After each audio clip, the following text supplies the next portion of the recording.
Do you believe in forgiving or forgetting?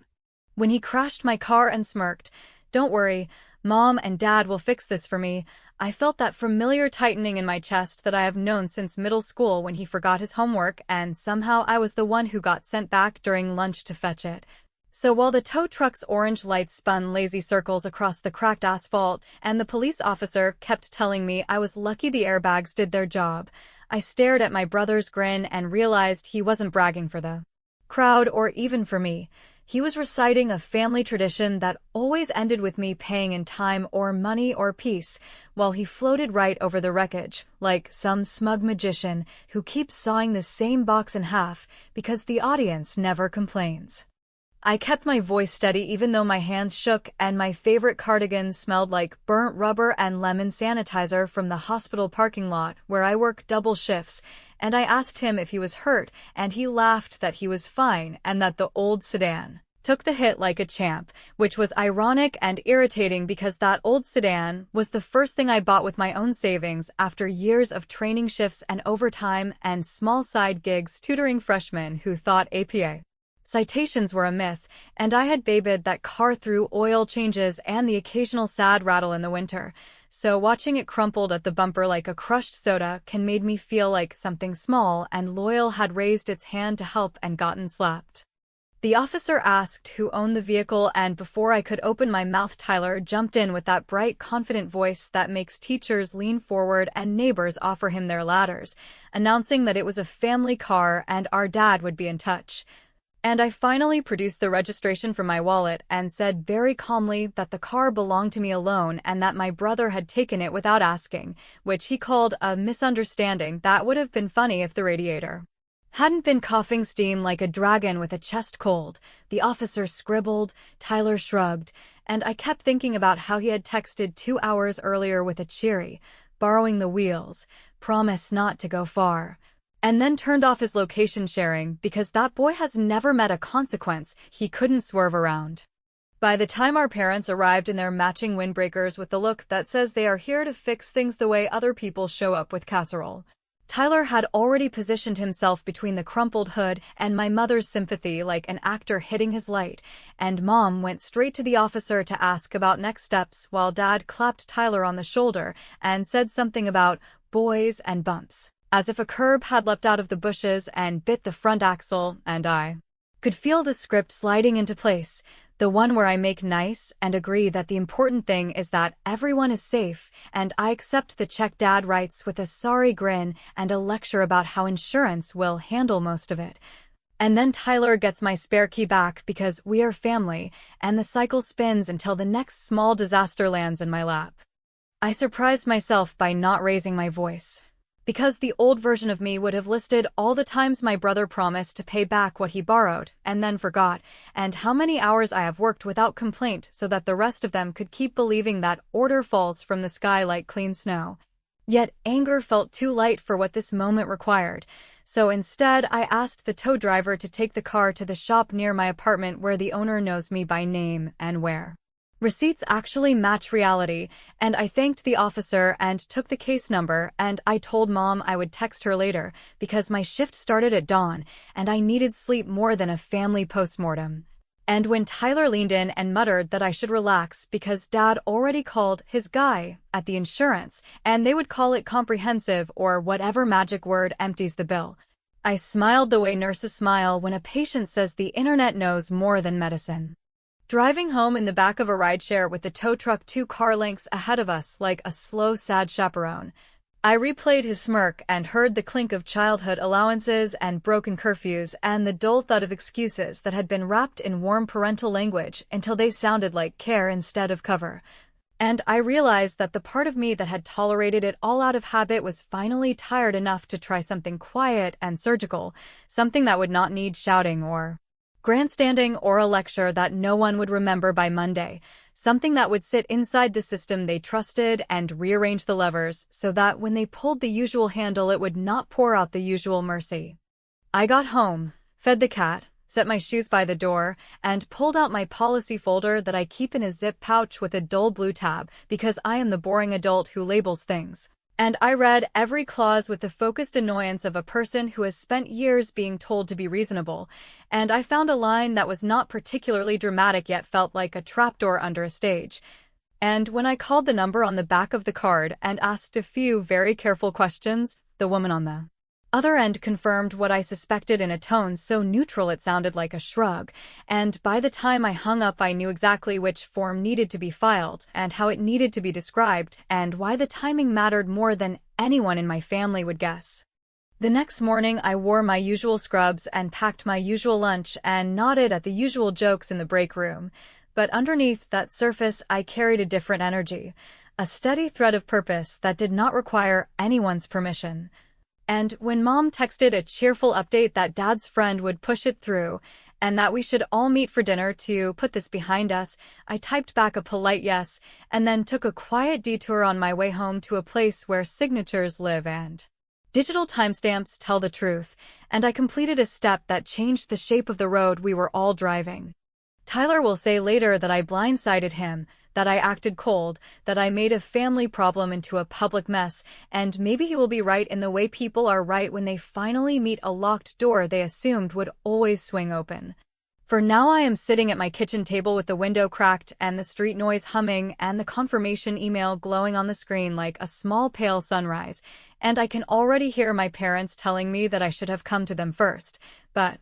that is the point, isn't it? Because I have always come to them first and last and in the middle, and nothing changed. So this time I will let the process speak for me, and when they try to fix it the way they always do, they will discover that something important has already been fixed without their help. Not this time. The morning after the crash unfolded with that oddly calm choreography families adopt when they are pretending a problem is routine. Because my mother called before sunrise with a hearty voice that tried to fold me into a hug through the speaker while she explained that my father had already spoken to his guy and that I should forward whatever papers came my way so they could bundle everything neatly. And while she moved through her list of reassurances, I stood by the window with my coffee growing cold and watched a neighbor walk her terrier in slow circles, thinking how familiar this script felt and how it always ended with Tyler landing on a soft cushion while I agreed to help sew the cover back on. Yet, even as I murmured that I appreciated the help, I was already sorting receipts and photos into a folder whose brittle precision felt more honest than our family's cheerful damage control. In the late morning, I drove to the shop where my sedan sat like a proud animal that had been hurt doing exactly what it was built to do. And after I listened to the mechanic explain which parts could be salvaged and which would need to be replaced, I took careful pictures of the damage from angles that told the truth without drama. Then I sat in my car with the windows cracked and pulled up my policy documents once more, reading not as a victim seeking sympathy, but as an owner taking responsibility. And although the lines of legalese had intimidated me in the past, they now read like a map through a forest I had walked 100 times in my head, leading to the clause that defined permissive use and the section that clarified what happened when a driver operated the vehicle without my explicit consent, which is the polite insurance way of saying that the bill follows the hands that turned the key. My parents insisted on dinner because big decisions should be made with roasted chicken and good lighting, so I drove across town rehearsing the version of myself that smiles and thanks them and lets the situation be absorbed into our family myth of resilience. Yet when I walked in and saw Tyler leaning against the island with that casual charm that could sell sweaters in July while he told a story about a squirrel darting across the road, I felt something in me settle into place, and I decided that I would not argue, that I would not raise my voice or list the hours I had spent piecing together my life while they stitched his, because the only language that would matter here was the one printed on letterhead that carries weight with banks and bureaucrats. So I let them talk. I let them propose that we file a straightforward claim under comprehensive coverage, and I even agreed to send over the photos and the shop estimate while I salted my potatoes and asked if anyone wanted more green beans. After dinner, Tyler followed me to the driveway with the swagger of a man who believes the credits will always roll at his convenience, and he offered a half apology that sounded like a line he had practiced in the mirror. Something about being careless and being glad I was not mad, and when I asked him where my spare key had gone, he said he would get it back this week, in a tone that implied the key had decided to wander off on adventures. So I surprised both of us by reaching into my bag and handing him a single folded sheet that I had printed on my way over, a notarized note rescinding any implied permission for him or anyone else to drive my car without my written consent, and I watched his smile falter while he tried to laugh it off. Then I tucked the paper back into my bag with a friendly nod and said we would all feel better with clearer boundaries, which sounded pleasant enough while still being a small and satisfying form of revenge, because the door he loved to call family was now a lock with my name on it. The next day, my mother texted another list of instructions from the friend who would grease the gears, and I thanked her for caring because I do not doubt that she loves me. She just loves the certainty of her method more. Then I called my insurer and filed my claim with the language their own representative had recommended, describing the collision as damage resulting from non-permissive use by a named individual, attaching my dated message asking for my car to be returned before his joyride began, appending the mechanic's report, and submitting the notarized letter because it established a tidy timeline that would hold steady when the story started to wobble. And while I felt a ping of guilt at the thought of my parents discovering that I had slipped past their favored channels, I reminded myself that I was not out to destroy anyone. I was simply moving the responsibility to the exact set of shoulders that had carried the grin. In the evening, the group chat lit up with optimism because my father's friend had opened a file and was moving it along, and I responded with a thumbs up because there was no reason to puncture the balloon earlier than necessary. And when Tyler added a joke about me owing him for the upgraded rental he planned to choose, I laughed in that light way that suggests generosity without promising a penny. Then I turned my phone face down and filled out one more form that the representative had emailed, an affidavit clarifying that any rental coverage was suspended for unauthorized drivers, which felt like drawing a firm boundary around a pool where I had been pushed again and again and then scolded for dripping on the floor. By the time my parents realized that their friends' channels were running parallel to a process I had already locked into motion with dates and documents and the dry authority of proper filing, it was too late to stop it. And while I did not cheer, I did allow myself one long breath of relief, because for once the river was flowing where it belonged. The first letter arrived 3 days later in one of those bland white envelopes that never seem important until they split a household storyline down the middle. And when I opened it at my kitchen table with the cat batting at the torn corner, I found the adjuster's acknowledgement that my claim had been logged as damage caused by a non-permissive driver, which in the very polite and very firm language of corporations meant that liability would follow the driver rather than the policy. And although I felt a flutter of guilt at how cold that sounded on paper, I also felt a steadier sensation, something like the click of a seatbelt before a rough patch of road, because I had finally placed the weight where it belonged instead of where it was convenient. My mother insisted that letters like that were always negotiable if you called the right person with the right tone, and as she spoke, she moved through our family kitchen with the efficiency of a woman who can turn chaos into dinner by pure willpower. Yet I could hear the edge beneath the sweetness, the old belief that she had mastered a set of back doors that only needed a knock to swing open. So I let her talk and promised to forward everything while I deleted the part of the email that explained the recorded statement appointment the adjuster had scheduled for me, because I knew exactly how that would sound in our group chat, and I did not intend to rehearse my answers with a committee that had never had a repair bill touch their own accounts. When the adjuster called on a line that began with a tidy disclaimer about recording and accuracy and the importance of truth, I stood by the window where the afternoon sun turned the dust into quiet glitter, and I answered plainly that my brother had taken the car after I had asked for it back, that I had not given verbal or written permission, that he had sent a Johnny message announcing he was borrowing the wheels, and then shut off location sharing, and that I had shown up at the crash to find him performing for the officer like a man auditioning for the role of harmless scamp, and when she asked whether I had ever allowed him to use the vehicle in the past, I said yes, because the truth is not my enemy here. And then I described the notarized note rescinding any implied permission, and the text that preceded his joyride by hours not days, and I could almost hear her pen pause as if she were underlining a sentence she would need later. Tyler continued to treat the situation like a sitcom misunderstanding that would be resolved by a hug before the credits, so when he called to suggest we grab burgers, like old times, and roll our eyes about insurance people, I agreed to meet him in a parking lot that smelled like hot asphalt and fried onions, and I listened while he explained that Dad's friend had told him not to stress because Comprehensive eats this kind of thing for breakfast, and I nodded and asked him, very gently, whether he had already scheduled his own statement with the adjuster because she had mentioned reaching out, and he smirked that he might let the lawyers handle that.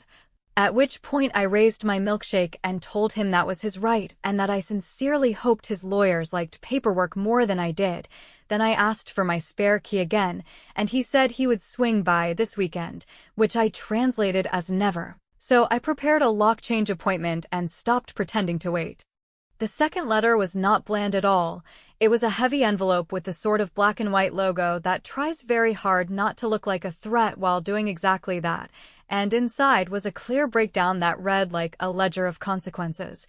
listing the parts and labor the shop had already itemized, the towing, the diagnostic fees, and the notation that any collision coverage under my policy was declined due to non-permissive operation by a named individual, with a neat paragraph about subrogation that might as well have included a little arrow pointing to my brother's wallet, and when I forwarded the scan to the family thread, my mother called within a minute, her voice prettier than a bow on a grenade, asking why I had not told her there would be language like this, and I said I had told her, just not in the translation she preferred. My father followed with a long message about family solidarity and about how sometimes we eat costs to keep relationships whole, and for a moment I saw him as a young man trying to hold a difficult world together with a good paycheck and a firm handshake, which softened me enough to call him and say carefully that I was not asking him to pay for anything. I was asking him to stop teaching his son that someone else always would, and he exhaled the way men do when they are both tired and proud. Then he pivoted to logistics and asked for the claim number and the adjuster's name, and I gave them to him because transparency does not frighten me, and because I knew that the facts would sit there like a stubborn mule no matter how politely he tugged the rope. When Tyler finally received his own copy of the letter, he texted me a photo of it with a string of laughing capitals that pretended he found it ridiculous. But the glare of the overhead light off the paper made his hand look damp and his thumb knuckle a little white, and I replied that he should save that document somewhere safe, because they often matter later. And I added a smiling punctuation mark that was friendly enough to confuse him, because I had learned that small kindness delivered alongside consequences can feel like a riddle a person must solve on their own, and I would not deny him that education even if he demanded cliff notes. The adjuster scheduled a joint call for verification the following week, and while my parents coordinated their friends' outreach as if two parallel trains could arrive at the same station and play the same music, I gathered bank statements and timestamps and the messages that showed the slow arc of permission given and then withdrawn, building a calm chronology that did not rely on my anger to hold its shape.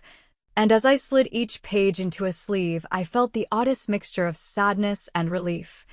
The first because I wished this could have been fixed by an apology and a toolbox, and the second because, for once, the system did not require me to beg for fairness. Late that night, after the house had gone quiet and even the cat had given up on supervising me, a courier knocked with a piece of certified mail addressed not to me but to Tyler at my parents' address. And when I signed for it out of habit, the corner of the green receipt tore off under my pen, a tiny jagged reminder that tidy lines do not guarantee painless stories, so I drove the envelope across town and slid it under their front door without a note. Because whatever clock it started needed to start without my voice, and because some thunderstorms only teach you anything when you stand outside and feel the rain. The morning the rejection letter reached my parents' mailbox, my phone erupted before I had even poured my first cup of coffee, and my mother's voice, sharp with disbelief, filled the kitchen as she demanded to know what exactly I had told the insurance company that could have led them to attack their own family. She had not yet read the entire letter, only the first few lines where it stated that the claim had been officially denied, citing driver liability independent of the policyholder, which to her ears sounded like an accusation carved into stone. I could hear my father pacing in the background, his low muttering blending with the scrape of a chair against tile, and I pictured the scene perfectly, the printed pages spread out like evidence, Tyler hovering with that bewildered frown he wears whenever reality fails to align with his sense of immunity, and my parents circling him with the righteous panic of protectors who can't fathom that their shield has stopped working. I let her speak until the flood of questions turned into the tremble of hurt. Then, in a tone that was neither defensive nor apologetic, I told her that I had answered every question truthfully, that the policy was under my name, and that the company had applied its own rules, which she insisted was impossible because these things are always negotiable. I reminded her gently that negotiation requires leverage, and that, for once, I held all of it. There was a silence so dense I could almost hear her rearranging her understanding of me, of who I was within our family's hierarchy, and I realized that the balance had shifted in a way that would not easily tilt back. By noon, Tyler called with a voice that tried to sound amused but cracked midway, asking what kind of stunt I was trying to pull and whether I understood that I was ruining things for everyone. His confidence, so effortless days earlier, now carried the thinness of paper held too long in the rain. I listened without interruption, letting him run through the usual vocabulary of entitlement, family loyalty, forgiveness, misunderstanding, until he finally fell quiet, expecting me to fill the pause with my usual concession. Instead, I said that for years I had cleaned up his messes and paid the emotional tax of pretending they were storms beyond his control. This one, however, belonged entirely to him. That evening, I stopped by my parents' house because avoidance felt like cowardice, and I wanted to see with my own eyes what denial looked like when stripped of excuses. The air inside was thick with a silence that pulsed louder than any argument. My father was seated at the dining table, the rejection letter folded neatly beside his untouched dinner, while my mother sat opposite, her face drawn and pale. Tyler appeared in the doorway a few seconds later, his eyes red from a mixture of anger and humiliation, and for the first time in years, he didn't meet my gaze with defiance. He looked at me like someone realizing the safety net beneath him had burned away overnight. Dad cleared his throat and asked if there was a way to reverse the process, maybe appeal or submit an amended claim. I told him that the company's decision was final, that any further steps would need to go through legal channels, and that since Tyler was listed as the responsible party, the debt would follow him until it was settled. My mother whispered that this could destroy his credit, as though that were an unthinkable punishment for a moment of carelessness, and I reminded her softly that destruction is what happens when no one repairs what's broken. She flinched at the word broken, perhaps because it implied that the damage had always been deeper than the car. Tyler muttered that I'd stabbed him in the back, and I looked at him long enough for him to feel the weight of every year I had spent pretending not to see how little he respected anything I worked for. I told him that I had not stabbed him, I had simply stopped cushioning his falls. If he chose to call gravity betrayal, that was his problem. My father pushed back his chair so hard it scraped the floor, his voice rising as he accused me of letting some corporate nonsense dismantle our family, but I could see that he wasn't furious at me. He was terrified that his myth of control had finally collapsed. I left before the shouting turned circular, before pity could blur the lines I had drawn. On the drive home, the city lights smeared across my windshield, and for the first time in years I felt an absence of weight. Not joy exactly, but the kind of clarity that comes when a noise finally stops. I parked in front of my apartment and sat in the dark, realizing that revenge, when executed quietly, doesn't roar, it exhales. 2 days later, an envelope arrived addressed to me, bearing the official seal of the finance company that still held the title of the now-ruined car. Inside was a notice confirming that the outstanding loan had been transferred solely into my name, reflecting a refinancing request processed the week before the crash. I had signed that paperwork almost absently at the time, a precaution to protect my own credit, but now it gleamed like an invisible shield I'd built without realizing its full strength. I ran my fingers over the embossed letterhead and understood that, by some strange symmetry, I had liberated myself entirely from their reach. The car, the debt, the expectation that I would always bend. That night, Tyler sent me one final message. It was short, raw, and for the first time honest. "I didn't think you'd actually do it," he wrote. I stared at the words until the screen dimmed and then locked my phone without replying. There was nothing left to explain. Some lessons are only learned through loss, and some families only discover truth when protection ends. And though my apartment felt too quiet, the silence no longer felt like punishment, it felt like peace earned through fire. In the days that followed the rejection, when the noise finally drained from our group thread and my parents retreated into that strained politeness couples use when their favorite story has stopped cooperating, I found myself rehearsing the conversation I had avoided from the beginning, the one where I would have to explain not the letters or the clauses or the tidy statements that had marched across official paper, but the second phone call I had made while Tyler was still laughing with the officer and my father was dialing his friend with the confident rhythm of a man who believed the back door would always be unlocked. A call that did not raise its voice or announce revenge yet rearranged the room so thoroughly that when they eventually reached for their usual levers their hands closed on air, because the finance company, which had once regarded my father as a cosigner with a permanent key, now regarded me alone as owner and decision-maker thanks to a quiet refinance I had completed the week before, and because the family policy that had for years grouped our cars like a bundle of protected eggs had been politely unwound. My individual coverage lifted out and sealed with a rider that specifically limited permissive use to written consent, a clause that looks dull until it is lit by the friction of entitlement. I did not tell them this during the arguments because in our family information has always been currency paid to the loudest bidder, and I no longer felt obligated to bankroll anyone else's comfort. So I kept the details until the adjuster's final packet arrived with its careful summary of findings, the subrogation notice that followed Tyler like a shadow, and the request for confirmation that no other drivers would be added to my policy without my explicit, documented approval, at which point I drove to my parents' house in the late afternoon when the sun flattens the neighborhood into quiet photographs, and I sat at the same dining table where we had celebrated small victories with paper hats and big disappointments with roast chicken. And I laid the documents out in a row not as a weapon, but as a mirror that would finally show us all the shape of the thing we had built together. My father flipped through the packet with the deliberation of a man who reads contracts for sport, and I watched his eyes slow over the date stamps that placed my decisions before their interventions, while my mother traced the embossed letterhead as if texture could soften content, and Tyler hovered at the doorway, unwilling to sit because chairs commit you to witness. Then asking in a voice that tried to stay light whether I had planned this all along as if planning were a crime rather than the only tool I ever had. And I said that I did not plan a crash because even in my irritation I am not a villain, but I did plan to stop outsourcing my life to other people's promises, which meant placing safeguards around the thing I worked to own.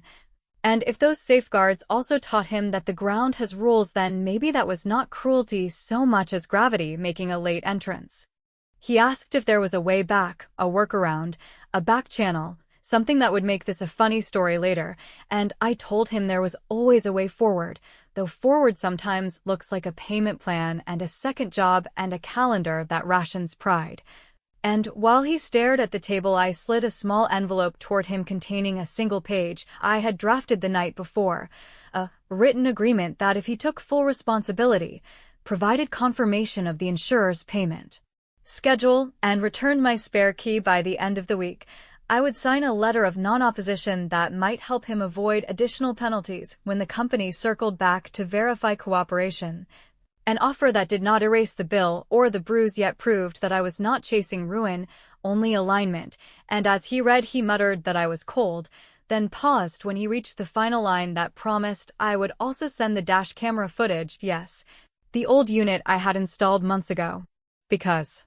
hospital parking lots don't inspire optimism, directly to his lawyer rather than the insurer, which would save him one fight he could not afford to lose, provided he stopped treating my boundaries like furniture he could rearrange. The room held its breath while he weighed a future where the loudest words would not buy him exits, and for a moment I almost softened, seeing in him a child who had learned the wrong lesson too well. Yet I stayed quiet because some lessons can only be found in the spaces after silence, and at last he nodded, a small movement that felt heavier than all the shouting, and he signed. and my mother pressed her fingers to her lips like a woman trying to remember the prayer for humility, and my father opened his mouth, closed it, and finally said that he hated the world where paperwork mattered more than love, and I told him that love without accountability is only shelter for storms that never end, and none of us looked at one another for a long time. That night I drove home on a different route that wound past the river because water has a way of sounding like truth when it refuses to hurry, and at a red light I glanced at the passenger seat where the spare key lay heavy as a small verdict. And I thought about revenge, and how I had imagined it in brighter colors when I was younger, all fireworks and applause, only to learn that the most satisfying victories whisper, and then keep whispering long after you stop admiring them, and I wondered whether peace would ever feel less like an empty room and more like a choice I had made on purpose, and whether my parents would forgive me for refusing to play the role they loved best, and whether Tyler would actually follow the steps we had written together or find some new clever escape that would make this chapter only a pause. When I reached my building, a message from the adjuster blinked across my screen confirming receipt of a cooperation letter signed by the driver and acknowledging my notarized boundary document on file for future incidents. A bureaucratic phrase that sounded almost like a benediction, and I stood by the elevator listening to the quiet hum of the cables and realized that I had built myself a life with doors that close and open because I say so, which is not dramatic and not pretty, and strangely the only comfort I have ever trusted. Then, as if summoned by the thought, my phone buzzed again with a single line from my brother. "I dropped the key in your mailbox. Thanks for not sending the video." And I smiled without celebration because this was not a victory lap, it was a road that kept going. I fell asleep that night with the window cracked and the city carrying its ordinary noises through the screen, and sometime toward morning I woke to a sensation I could not name. Not joy, and not regret, and not relief. Something like standing on the edge of a dock with fog hiding the far shore, knowing I had done what was necessary and afraid it might never feel like enough. And as the first light pushed at the blinds, I understood that some crashes rearrange metal, and some rearrange families, and some rearrange the invisible architecture of a person's life, and it is impossible to predict which kind you are surviving until the wreckage stops smoldering, and even then the smoke takes its time, and perhaps that is the truest consequence of all. That you can fix the car, settle the claim, draw the boundary, and still wake wondering whether justice and mercy ever truly meet in the same place, or whether we simply drive on, hoping the next turn reveals more than it hides.